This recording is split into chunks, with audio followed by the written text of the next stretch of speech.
there's so many places that I want to take this, but where I'd like to start is what I'm the most interested in, even though I am interested in the fact that you guys, sold G&N and all that, because I think it's interesting. I personally have started this. It probably started a couple of years ago, but started this journey of like digging more into like, who am I? Who do I want to be? How do I more productively interact with my kids, with my spouse, with people in the world? And I've read a lot and I've watched a lot of videos and I listen to people, and I found that you do very similar things. Not always the same books, not always the same topics, but you spend a lot of time working on yourself and in particularly your mindset. I think for a lot of people, they either don't make time or they see that type of work as a waste of time. And I'm just really interested in how someone who is successful and productive as you are, why you carve time out of your life to think about that stuff. Yeah, it's a great question. I love leading with that. One of my I have so many favorite quotes. I know you do too. And one of the ones that's like ringing true when you're talking about that is you need to join a tribe where your desired behavior is their normal behavior. And I would have never started working on myself if the people that I admired didn't work on themselves. I look at the people that I truly admire. They spend the majority of their day serving others that they care about. And that could be their employees, that could be their spouse, that could be their kids, that could be their dog, that just serving everyone. And then also working on themselves.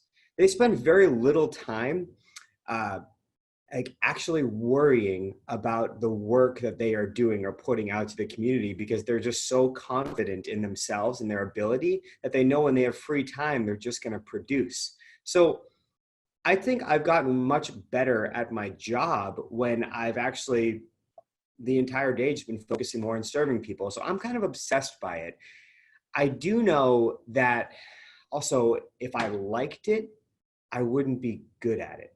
You got to love it, right? You know that. And I genuinely love the feeling of appreciation, the feeling of when I'm in a room, people appreciate that I'm actually there. I'm not just a fly on the wall soaking it up. So if I want people to appreciate me, what do I have to do? I have to provide value. I have to serve them in some capacity. So it fits my personality perfectly to work on myself to serve others. Yeah. What's something you've read or engaged with lately that's really helped you bring that out? Yeah, a lot. I'm trying, and it's not perfect. I'm trying to read 3 books a month. That's my mental goal. I know some people read way, way, way more. And I know some people don't believe in reading. That's fine. For me, it brings a lot of clarity. I genuinely try to stay in one zone though. And that zone is something around leadership, something around management, and something around historical figures or current figures that are doing that. I don't always love what I'm reading. And I think something I would give away to other people, it's okay to put down a book and not finish it. It's like not the end of the world. I've read a couple books this year that have been like, nah, not for me. And that's okay. Like, but too many people like read a book and they're like, oh, I don't want to finish this. You don't have to, put it away. But it's like almost like having a bad idea you didn't go forward with. I have hundreds and hundreds of those. And that's okay. So what am I reading right now? Right now, I'm reading Malcolm Gladwell's latest book. I think it's called Talking to Strangers, Talking with Strangers, something about that. I love it. I'm also reading the same book you're reading by about Marcus Aurelius, Meditations, which I think is really neat. So that book is not up my alley. That's outside my comfort zone of where I typically read. So I'm challenging myself to get through that, and I'm liking it so far. But Malcolm Gladwell is more up my alley. What part of what makes meditations outside your alley and Malcolm Gladwell inside? Yeah, great question. So I don't really know or appreciate who Marcus Aurelius is other than Gladiator. Like I don't look towards him for any kind of influence. I don't really know what he believes in, who he is. So it's like all kind of brand new knowledge. Whereas Malcolm Gladwell is talking about specific events that I can recall my own theory of what I think about that event. Whereas Marcus Aurelius, it's all brand new. So I would say I'm going to probably read Marcus Aurelius's book in about 2 months. It's going to take me that long to get through, because I'm going to go like a couple pages and my head is almost going to be like, whoa, it's like I need to think about what I just read. Whereas Malcolm Gladwell's book, I'll probably finish in about 2 days. I'll just plow through it. And I'm okay with that. For those listening at home that don't know, Marcus Aurelius was an emperor of Rome. He's actually, in the movie Gladiator, he is the emperor that dies at the very beginning, and his son Commodus is a scumbag who kills what's his face's Maximus's family, and then that's the plot for the whole movie. But in real life, Commodus was an a-hole, and Marcus Aurelius was this really interesting emperor who, and one half is, I'll tell you what I found really interesting about it. So this has been like a textbook. So I came into his world, his purview through the Ryan Holiday's trilogy. Obstacle is the way, Ego is the enemy, and then his most latest one, Stillness is the key. Yeah. I am a diehard Ryan Holiday fan. The way he views the world is very much the way I would hope someday I view the world. And I know he self-proclaimed work in progress as well. I like that about him. Very humble guy, whatever. So he introduces Stoic philosophy, which is a fairly obscure vein of 2,100-year-old philosophy. And Marx is one of many, we'll call him thought leaders of the day, even though it spanned generations. And what's most interesting about him and his work to me, because see, I'm the opposite. Malcolm Gladwell, I think, is awesome. I love listening to Malcolm Gladwell. I like his podcast. I find his books to be meh. And here's why. This is why I find this to be so interesting. Is like, to me, here's what I like about meditations. This is 2,000 years old and it's still valuable. That to me says there's something in here. There's some key that unlocks people in a way that I don't know that I necessarily have yet. This is like a textbook. It's more blue pen now than it is actual typed word. But I'm like, what is the key to this that unlocks people? And Malcolm Gladwell may have that in his book. But like, to me, I'm like, there's something in here that for 2,000 years, people have been copying this to the point where books would be falling apart and they'd be recopying them again. It's so valuable. And I'm like, what is that key? There's got to be something in there. And I don't know, maybe it's just interesting why some people are turned on and other people aren't. I agree. I think I didn't really know much about Stoicism until I actually kind of read through that book in the beginning. I really like the intro of Meditations, of this particular one. I know there's many different copies and many different. Yeah, are you reading the Greg Hayes translation as well? Exactly. Yeah, that's the one. If anyone's listening at home, get the Greg Hayes translation. This is the best. It's version. Got a good intro, because for me, I was coming at it blind. Actually, I forget who, I was listening to a podcast and someone just blurted out, "Hey, buy this book, you'll thank me later." They didn't even it was just like a little cliff note. And I literally, while I was listening to the podcast, just went on Amazon and bought it. It was like $4. It was super cheap. It was one of those. And I blindly got that one. And I really appreciated the intro because I did not know what I was getting into. I thought I was reading someone's journal. I didn't understand what was happening. So him taking 20 to 30 to 40 pages and really detailing out, getting me into, okay, here's how he was born and here's some of the why behind, maybe he would have even written stuff down. I didn't understand the challenges of being an orphan and everything that was kind of going through. It's a really interesting book. Yeah. I really liked it. Yeah. Yeah. So what's funny is, and again, and I don't mean that in any way to knock Malcolm Gladwell, because I think incredibly highly of him and his work. And I actually love his podcast. And anytime he's interviewed by anyone who I respect, I immediately listen to it. And I've listened to it twice. So I think the way he thinks about the world is tremendous. Yeah. And what's interesting, I think, just thinking about philosophy in general and why you would even take this on, because so much of who I am has changed. Like if you were to snapshot me now versus me at like 18, 20, I'd be like, philosophy? Like, what the hell? Like, why would you even think about that? Now, it's like, I wish I could go back and be in my 20s when I didn't have anything to do so I could read all this stupid crap that they used to assign us. I just cheated through all the testing to these books, you know? But would you have been in a spot that you would have actually absorbed it? Because I know for me, like, I probably would have taken the same approach. I thought at 22, I already knew it all. Whereas now at 36, I'm finally starting to ask questions. In this time frame. So I don't know. I think you might have a different moment. For me, it was kids. I know for a fact when I started to say to myself, you know what, like, I actually have no idea how to sleep train a child. And what I don't want to do is just ask my mom or Kristen's mom every single time I have a question. I don't want to be that parent. I also don't, and no disrespect, I don't want to post on Facebook like, how do you put down a kid, and have 17,000 replies. Because my personal theory, and I'm trying to morph this around, is I don't want to take advice from my broke friend on finance. Now, I do want to find out maybe the misstep. I want to find out, like, maybe the colossal misstep by them I could learn from, but I don't want to take advice on what I'm going to do with my finances, because right now I'm not broke. And therefore, like, I don't really need that. So if I put out in the Facebook community, hey, got a new son, Mason, like, what's your advice? Like, I'm going to get variety of information from people I actually don't respect or do respect as parents, or people who maybe aren't parents. Here's how I did my dog. Like, it doesn't really help. Now, that's when I started to get into books, because I read this book, and I was 12 hours, 12 weeks, something like that. And we did it with Mason, and I was like, wow, that was really helpful. And then since then, I've just been on a book journey of just what's helpful. So meditations fits.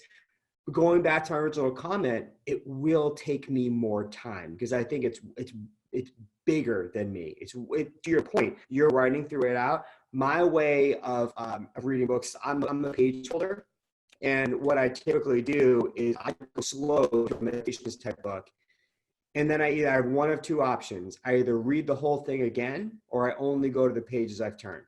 So Simon Sinek's The Infinite Game, I'm on my third reading of it. I'm just interested in it. I'm just constantly picking. It's always in my bag. But otherwise, I'll just go to the folded pages. Yeah, that's interesting. I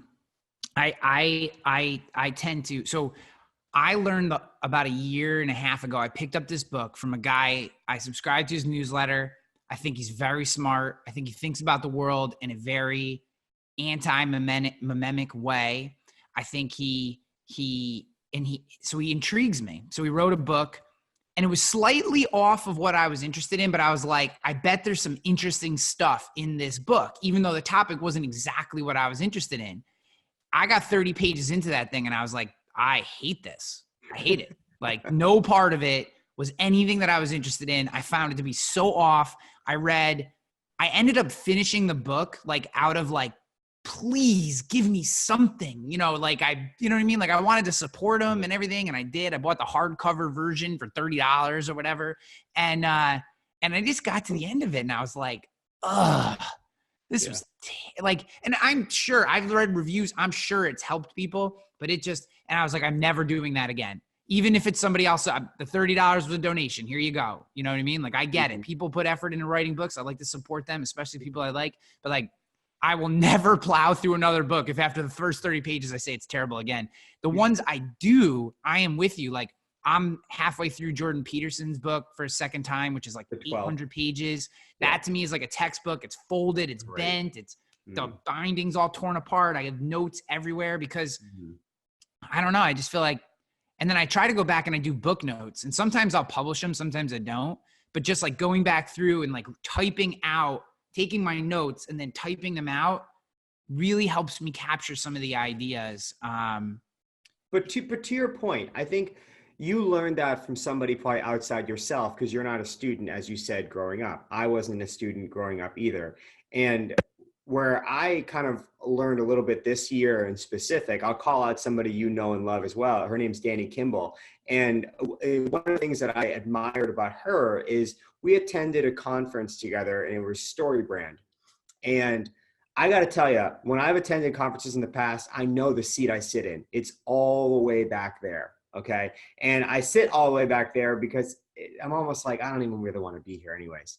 And I'm very thankful for her because she basically grabbed my hand and was like, hey, second row, that's where we're going to go. I was like, wow, second row. Not only that, she put out like all of these like journals of notes that she was ready to take. And I'm like, how are you like assuming this is gonna be that good? Like it's, I read the book, like I know this, like why are you going? But then I started taking out notebooks too, and I was like, okay, like I'm not gonna be some slouch next to her, just like not taking notes.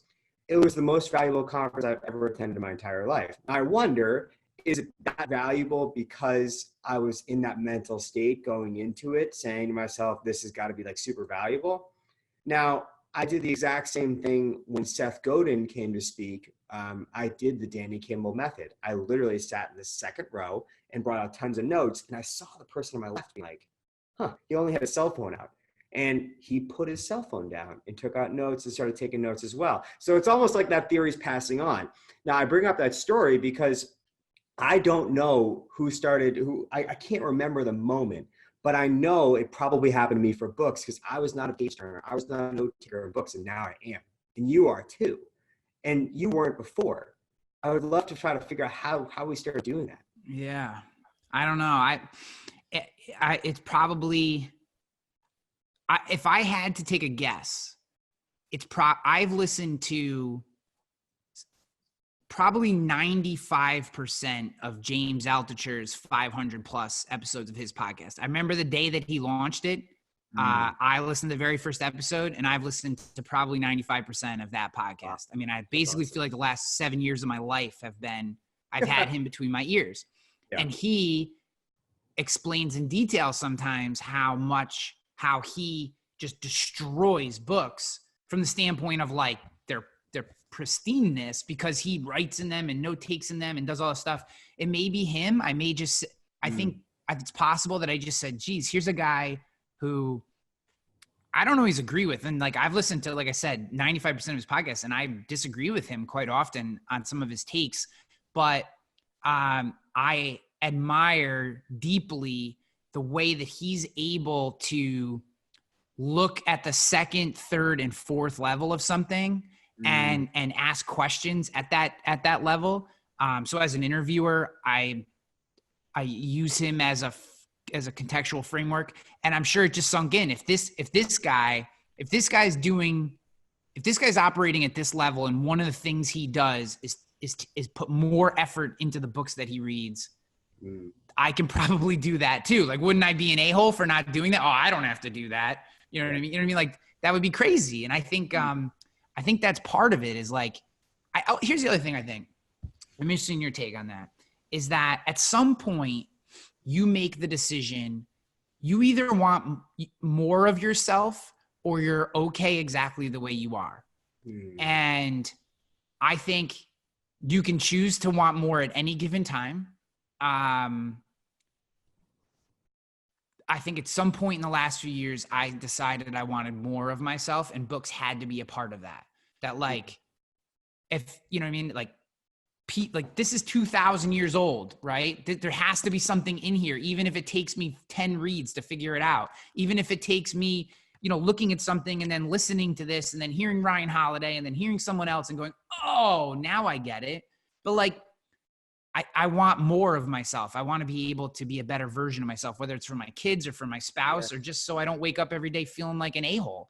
Well, you're right. You're right on. I think what you're hitting at is that you're not expecting progress. You're kind of just enjoying the process along the way. You're enjoying reading. You're enjoying writing. It's pouring out of you. But you're not necessarily doing that just for progress. You actually enjoy it. Yeah. Going back to how we first started this podcast, I think that's one of the secrets is I enjoy an uphill climb. I do. I don't really get to the top of the mountain and want to take the most pictures. I think it's really important to celebrate success, but I'm not necessarily only going uphill just to take the pictures. I'm actually going uphill because I just kind of like it. And I do. So I personally enjoy getting up early in the morning and reading. I used to get up very early in the morning and do work. And one of the reasons I stopped was because I realized I'm not trying to be really better than anybody else. So why am I working so damn early? Like, why? What's the point? If I don't answer that email, like if I answer that email at 4 or 3 in the morning, nobody else is saying, wow, I'm so happy Zach's doing that. All they're saying behind their ears is like, he's a psycho. Like, he's a psycho. Whereas now I can just get up and read. And I feel like I've accomplished more than anybody like would expect of me today. So I'm really enjoying the process, and I can tell you are too. Do you journal at all? I used to. For 3 years, I did it almost every day, and it still sits up in my bedroom.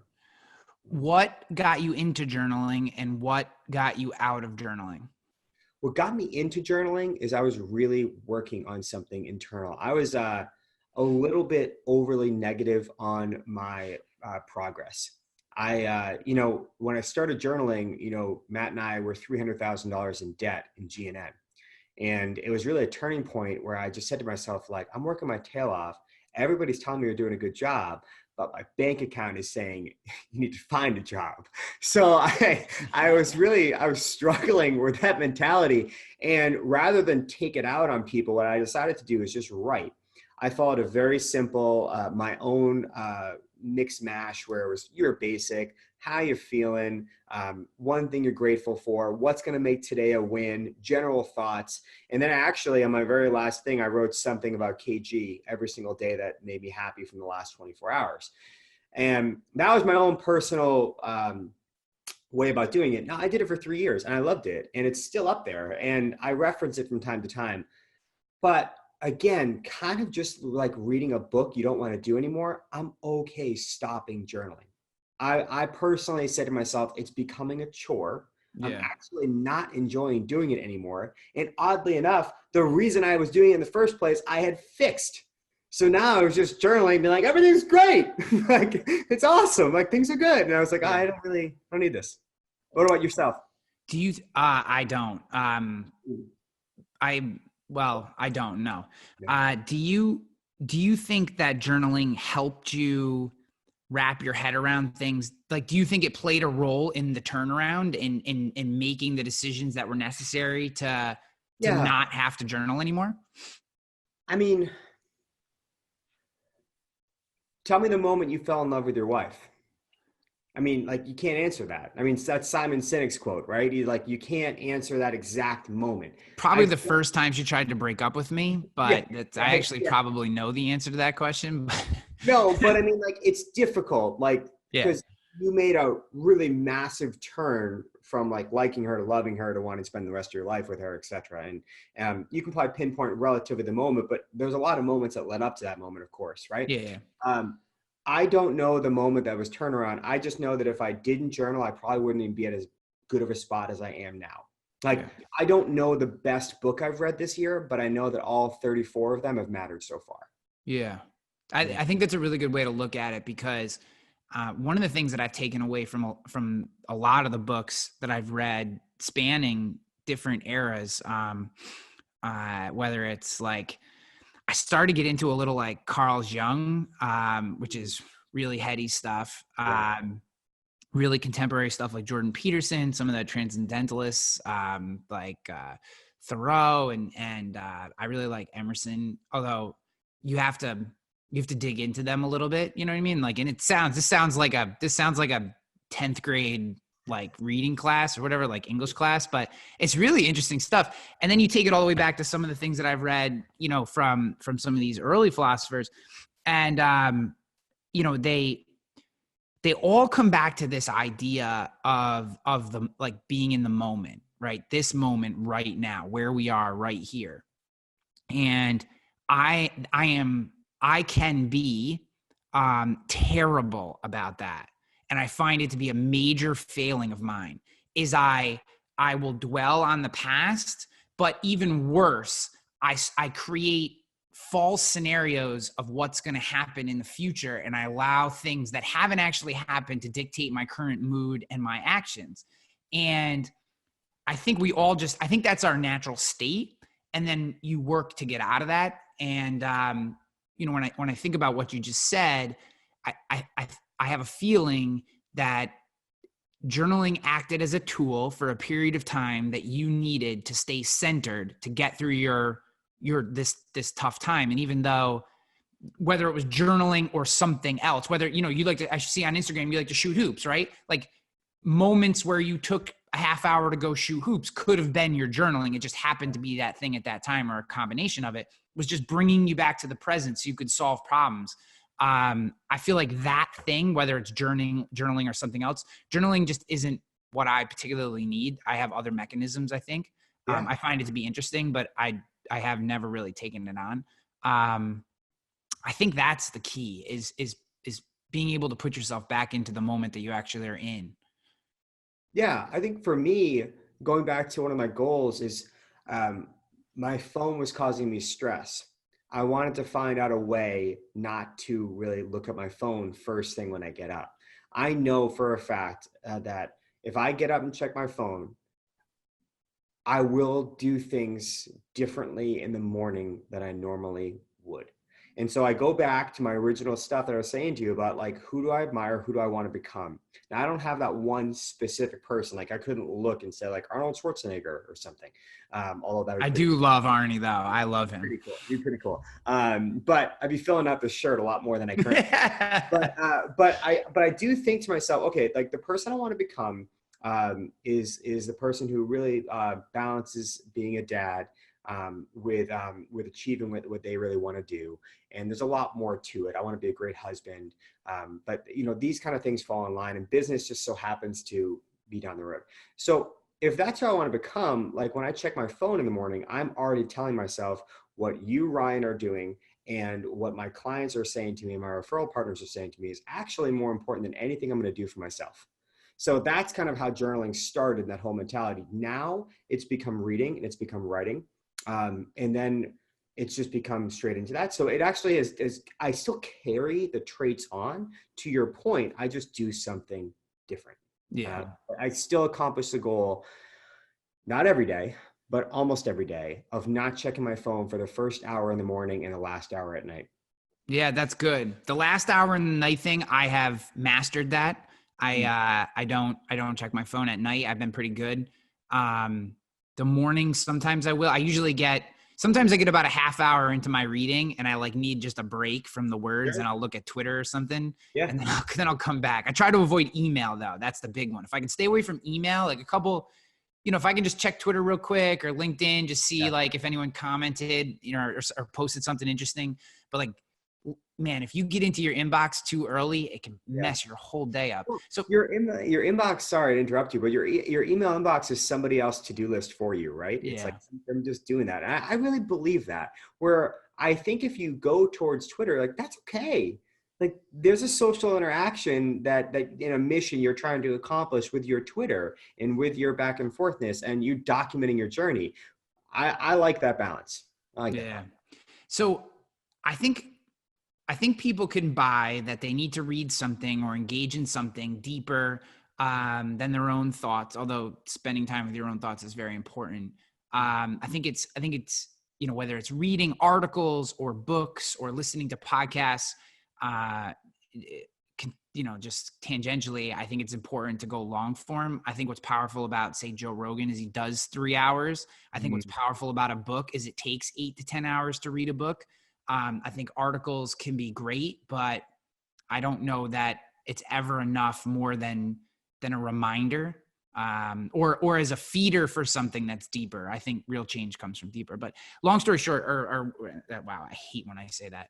What I really want to ask you is okay. So you're doing this work, right? You're reading, you're taking in Malcolm Gladwell, you're taking in Marcus Aurelius.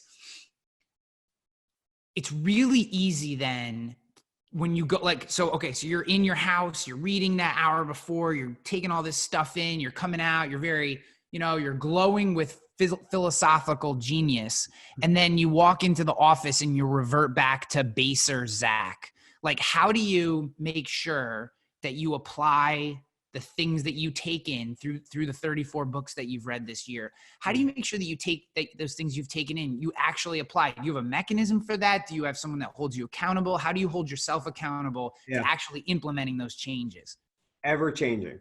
It always changes. And so asking for feedback is difficult, and getting feedback when you're the boss is even harder because people are really challenged to give it to you. But the getting and giving feedback takes time. But one thing I have done recently that has given me joy is I do about 2 to 3 emails now per week to the entire team.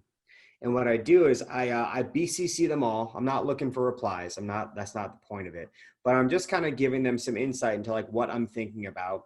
And I always tie it back into our purpose, like what we're actually trying to do at G&N. And I've had multiple people from my team in the last couple of weeks come up to me and just say like, hey, thanks for always sending those emails. Like it just helps a little bit. And that matters to me because I feel like I'm bringing all this content and then I'm serving my community by talking about it. I think too often we're going on social media and writing these long form posts, but then the people around us were actually not helping. So I'm trying to make sure that I'm actually helping my community and the people that are really striving towards my cause 5x, 10x more than I'm actually trying to help the other people in social media. And that has been a really cool purpose for me, is going back to why does G&N exist? What are we trying to do? What are we trying to accomplish? Well, we exist for our referral partners, and we're trying to make sure that our clients don't have a cookie cutter policy when they're purchasing a home. It's very simple. And we need to be reminded all the time. So that's your direct answer to your question. I love that. I think that it is very easy to look at this bigger game and lose sight of the one that you're actually playing. I think that's very, very easy to do. I know I fall prey to that. I have just in my own work conversations that we've had privately around, probably every time I talk to you, I say, Zach, should I just stay in the insurance industry, or should I, work outside the insurance industry? What do you think? I probably asked you that question like 40 times, but I give you the wrong advice probably every single time. Well, it's and you have to keep coming back to who's your community, who are your people, and who do you actually want to serve, and then actually serving them. So I love that idea. I love that internal newsletter. I think that's a wonderful thing. I think that everyone. So a guest I had previously on the show, her name is Tamsin Webster. She's actually from Boston. She is a gangster. She is the best. She's the best. I have been blessed with 2 of my favorite guests I've ever interviewed. And for anyone who doesn't know, I've had 2 prior podcasts that were interview shows. One was Content Warfare. I interviewed 360 people. And one was Agency Nation, and I interviewed probably 75 insurance professionals. So I've interviewed a lot of people.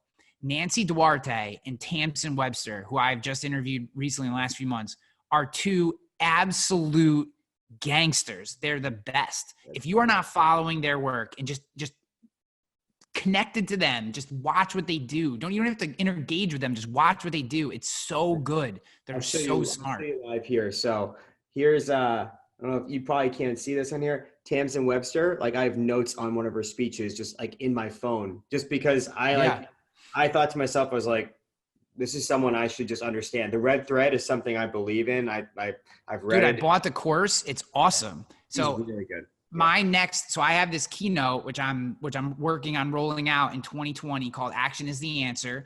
And it's all red thread. I'm using all her workbooks. I'm going through every video. I'm working back and forth. Like, she's so friggin' smart. It's crazy. Yes. And now I can't even remember. Oh, so Tamsin Webster. Yeah. So her what she says, which I think is brilliant, is as leaders, you cannot inspire your people. You can't inspire them. It doesn't exist. It's not a thing you can do. What you can do, however, as a leader, is create the conditions for inspiration. And I think something like putting together an email that throws a thought out into the world that half your people don't even read, a quarter of your people don't connect to, but those quarter who do connect to it, you just created a condition for their inspiration. Now there's an environment in which what you said is, this is something we're into at G&N. And if you're into it, then here's an escalator up. And I love that, man. I think that's tremendous. It's going to be something we're going to do. Like, we're launching a newsletter. Believe it or not, like, we consider ourselves relatively good marketers, and we haven't had a newsletter in like 7 years. And I would say it's just because we didn't know what we wanted to say. Like, we actually, and I'd rather take a pause.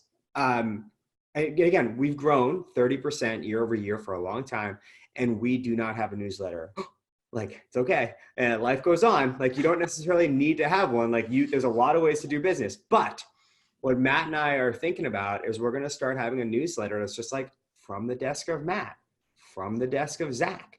Like, here's what we're working on internally, and here's what we're thinking about. No, like, thank you for referring all of our clients. Hey, remember, it's umbrella policy season. It's always umbrella policy season. Like, who cares?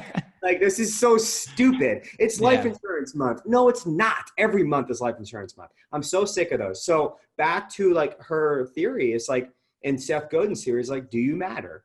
And I really believe that we matter. And I'm going to start talking about what we're doing on a daily basis to matter to you. And we're going to put that out there, not to other insurance agents, not to our Facebook fans. We're going to put that out there to our clients and say, here's what we're doing every day to matter to you. And if we do matter to you, tell a friend. If not, please just pay your bill. Like, it's okay. Like, life moves on. I can't wait to launch that newsletter. I can't wait. I'm so excited. Because to your point, I'm not going to have to make this uber graphical. I'm just going to write. And I'm excited. Yeah, I love that. I love that.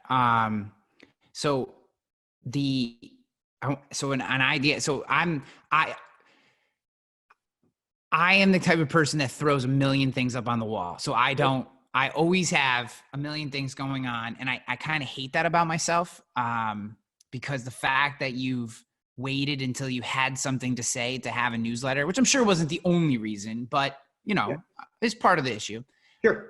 I think that's very admirable and enviable from my standpoint, because I always rush in before a tremendous amount of planning goes in. I'm just like, newsletter, fuck it, let's do it. Like, what are you going to say? I don't know. No, you need a balance though, because that does work. I just know eventually I'd punt it. Eventually I would not do the work all the time, but you're somebody who, when you start something, you're going to finish it. Yeah. Well, so it's funny you say that, Zach. That's not always true. That's not 100% true. And particularly with the newsletter. So I've had an email list through MailChimp for 7 years. And there are people who could be listening to this podcast that have been subscribed to that newsletter list for 7 years. I've had probably a dozen iterations of the format, of the content, the day that it arrives. And I'm about to launch my 13th version of that content, because to your point, to the thing you said is do you matter, right? And how do you deliver your best content? And I think there's a couple in your best work in general. And I think one thing, planning, patience is amazing. And I wish that I had more of that. When I do sit down and take my time, I do my best work for sure. But the other side of that is, and the thing that I think a lot of people can't be afraid of, and not that you were, just in general, is that it's okay to make changes, right? It's okay to start something, and instead of stopping it, just do it slightly different. And I think that's okay too. But basically I'm switching my newsletter up to being a video newsletter, because I think I do my best work in front of a camera. I don't know anybody else that does that. And basically what I'm doing is unlisted YouTube videos just to my newsletter list. So I like that. Once a week, it'll be super raw. It'll just be like this, just boom. Here's what I'm thinking. Here's 5 things I saw to do this. Here's a great resource. Zach Gould said something amazing. Here's a quote from him. Boom, done, out, and have a nice week. Because I just think it's I want to engage people. Like I want it to be more conversational. And that's the thing that I think gets lost a lot of times in newsletters in particular, is that it's like, let me barf on you. And if you don't understand the value of that, screw you, but you better still stay subscribed. Right. Mhm. And I really want to get to, I think conversation is the future. I think it's what's smart about Gary Vee going to text message, because it's so easy to respond via text. I think that I think when blogs lost their commenting feature, when that went away, not that you can't have one, you can, but it is completely it's completely passe for people to comment on blogs themselves. Yeah. I think a huge portion of the thought leadership that happened inside of certain web properties was lost when comments went away. I think, trolls are obviously a problem, but like there used to be incredible conversations around topics on these obscure websites because you had an interest in a thing, and that's lost today. And I think bringing that back, and in this case, you speaking directly to the people that are most important to you and providing them with a way to respond and talk to you, like that to me is the future. Because if people haven't paid attention, social media is going away.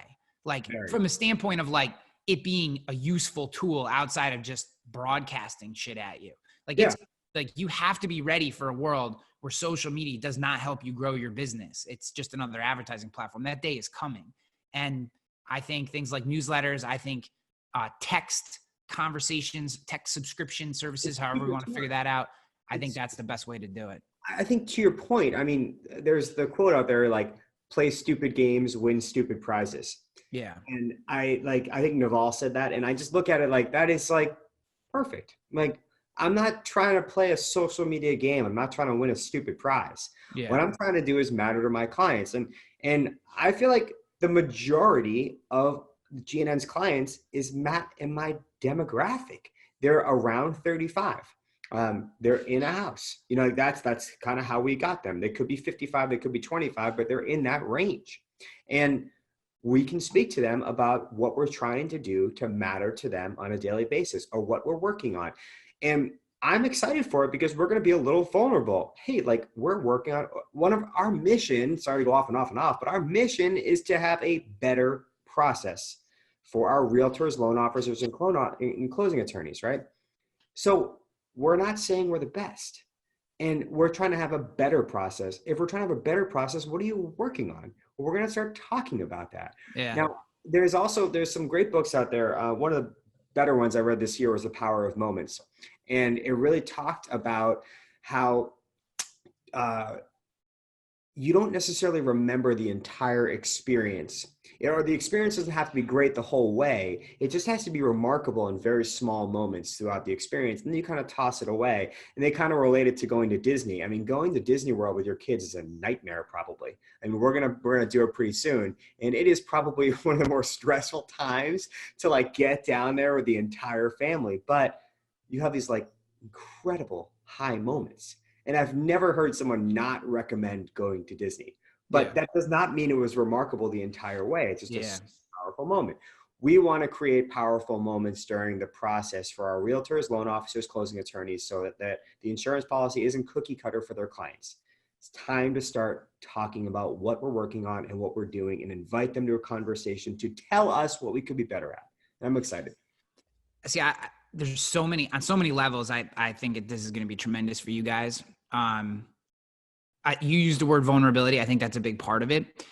You're going to, so there's psychologically, because you're going to be willing to show vulnerability into the process, people are going to be more apt to excuse the moments that they don't appreciate, because what you're saying is, look, we're working on this. So if something doesn't work, they're going to go, oh, I'm going to tell Zach this part isn't working and help him make it better, instead of, oh, look at these guys, they're changing everything. This is terrible. I'm going someplace else. Because what you're saying, you're showing them, hey, like, we're going to make some course corrections, small in some places, big in others, to help you.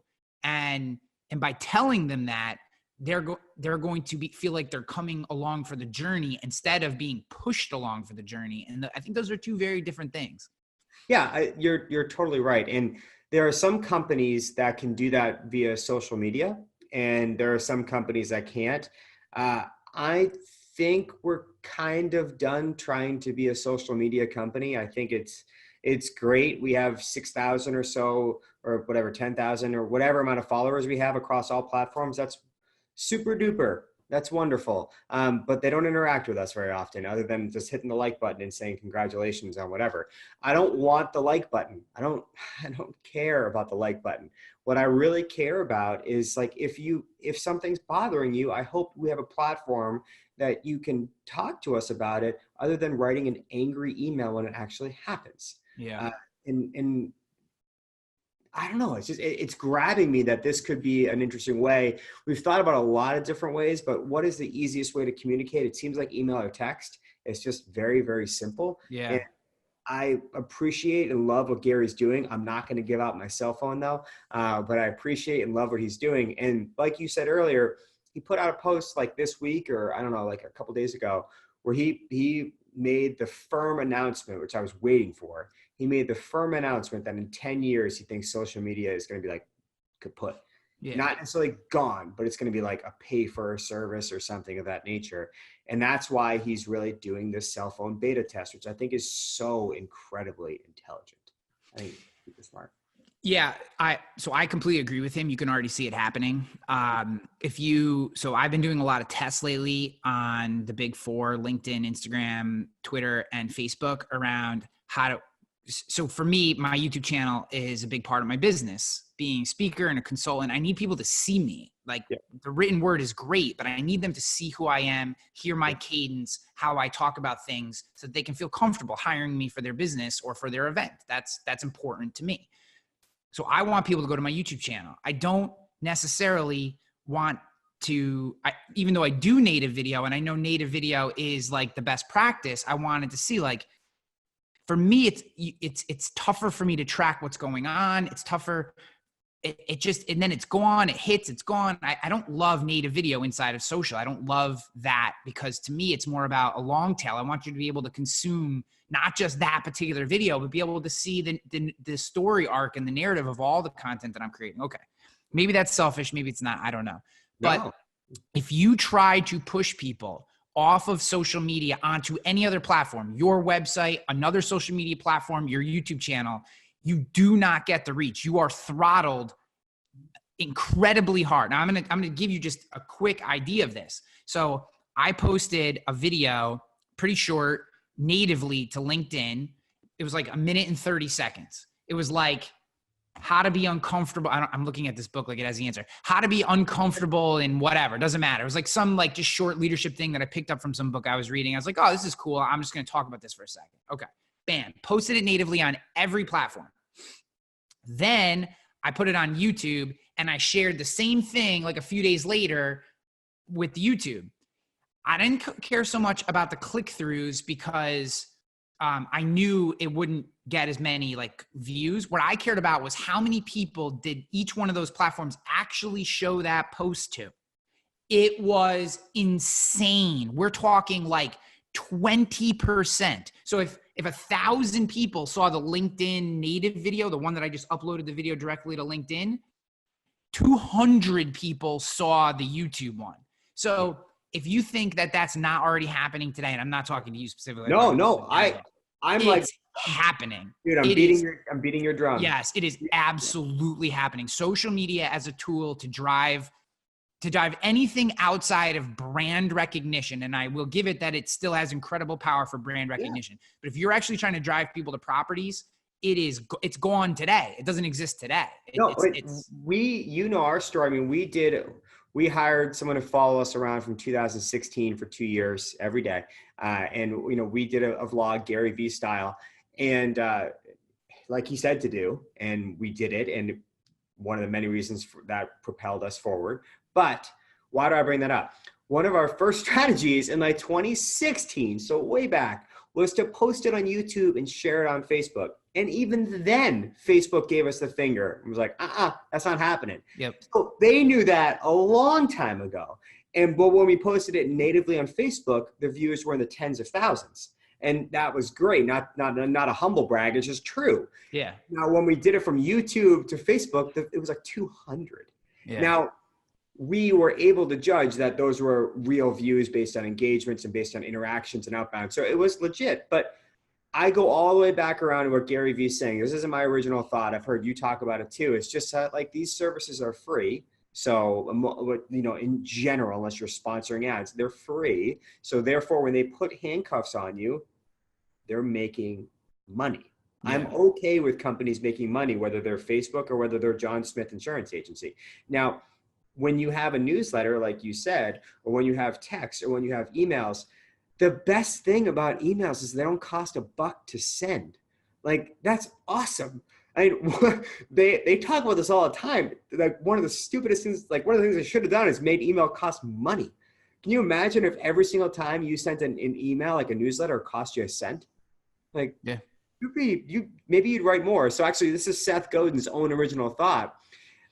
He says that you should treat email like every email costs $1. Yeah. I believe that. And I know you, of all people, you treat every social media post as if it cost $1. You put time, energy, effort, and you go through it and how it's written in the copy and the image. It's very selected. You're very organized in how you do it. But too often I see people throw out a shitty newsletter after they spend so much time on social. Social media people are not buying your stuff. As you just said, it's incredibly difficult to funnel them through. But people you're emailing, they have the easiest way to funnel through. Take your time. Yeah. It's also a direct feedback loop. If you send me something crappy, maybe I give you another shot. You send me 2 crappy emails in a row, unsubscribe, it's over. So, a big part of, I just mentioned the video email is that I had been sending a new email every time I published a piece of content on my website.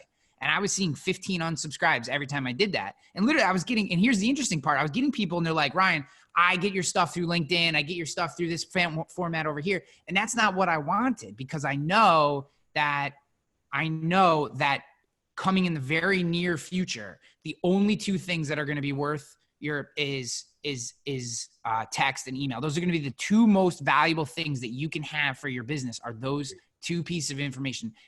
Do I have permission to text you, or do I have permission to email you? And if I don't have those 2 things, I have nothing. I very firmly agree. It was interesting. I've had a dated website for a little while now. When I say dated, I mean, we updated like a year ago. To me, that's dated. And I want to get the message right. It's been on my to-do list so long.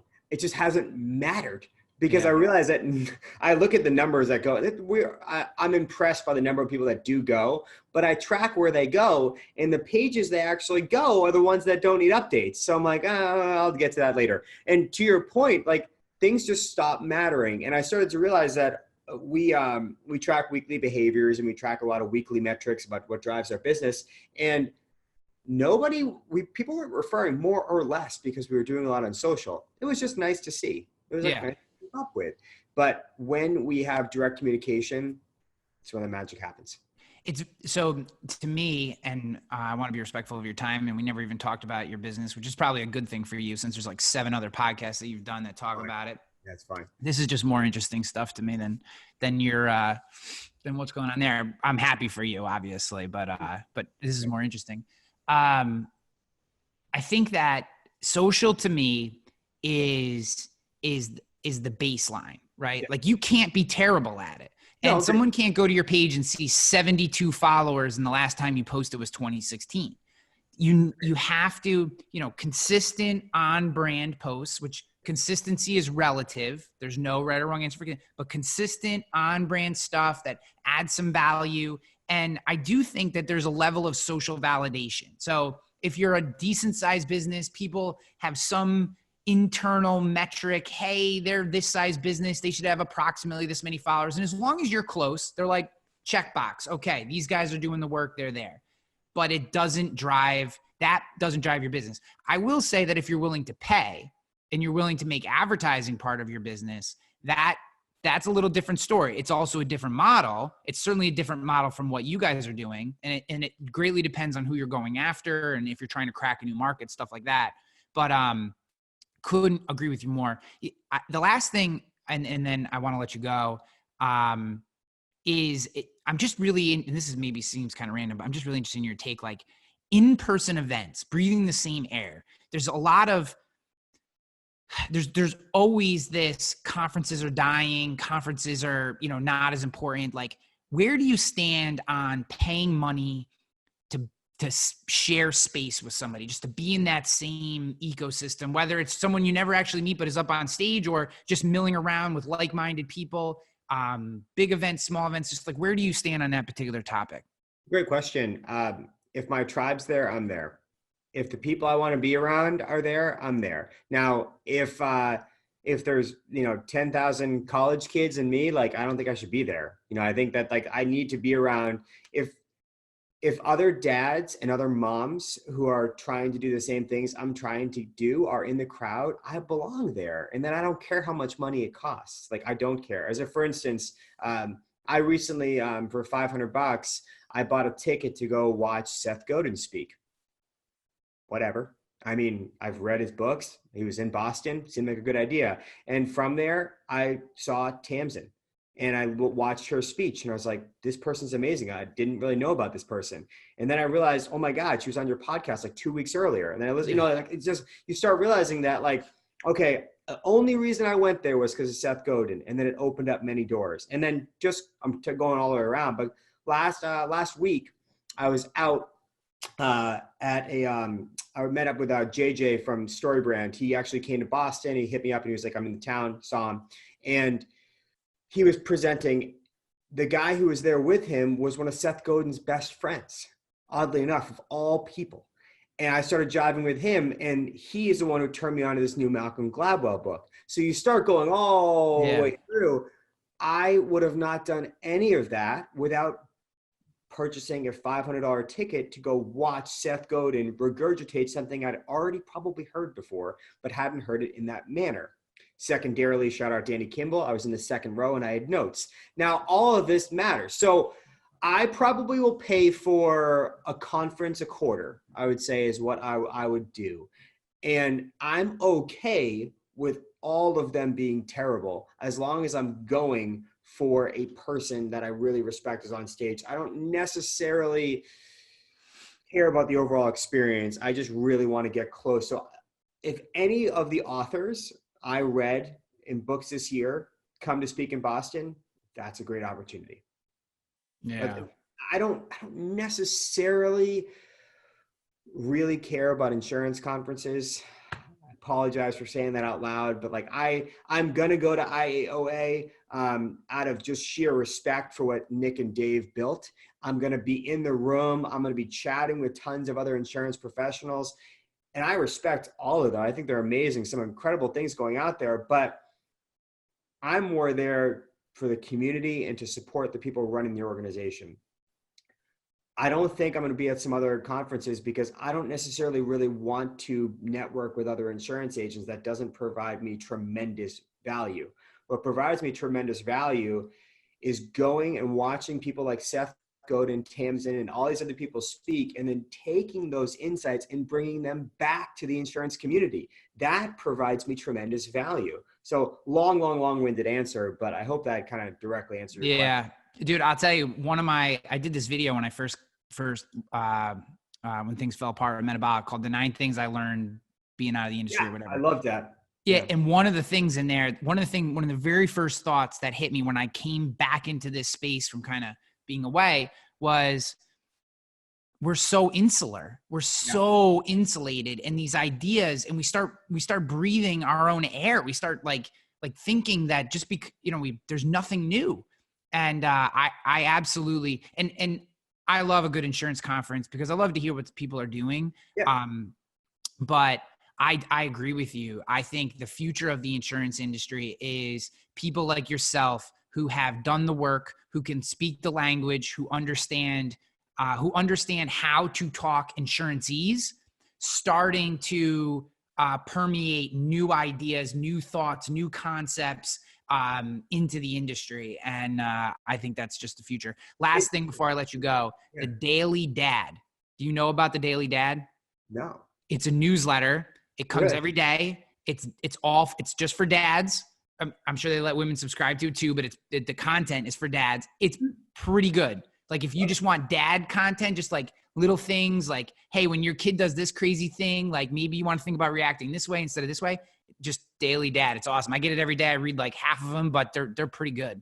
On it. I'll subscribe. I think that's kind of what I'm trying to put in my head. I think most of the podcasts that I listen to, most of what I'm trying to consume in that manner is about being a better dad, being a better husband, being a better leader, being a better manager. And the more I consume, it's like your input controls your output. I just feel like I can't fail because all I'm trying to do is be better to serve the people around me. Like, what could I possibly do wrong? Whereas go back 6-7 years, all I was doing was consuming content on how to be a better networker, how to be a better salesperson, how to like objection resolution. Fantastic. Like I got in some awesome disagreements with my wife that I won. Like wonderful. I was able to like, I need to read those books. Yeah. I was able to like turn her mind into a pretzel and get her to do something she didn't want to do. Like lovely. Good job, Zach. Now, like I'm way more concerned on other things and your input does control your output. I think it's, yeah. My man, I'm just happy to be able to have these conversations with you. I enjoy our relationship immensely. I think the way that you go about business is something to be admired and something to be studied. And I'm just glad that you would give us your time and come on here and be part of the show. Dude, I appreciate the offer anytime. I love what you're doing. I think you are just constantly trying to better yourself. You are obsessed. You put that hashtag that work when you're walking the dog and people don't understand like that really is work. You're not joking. Like you are serving your family. You're doing things over and over and over.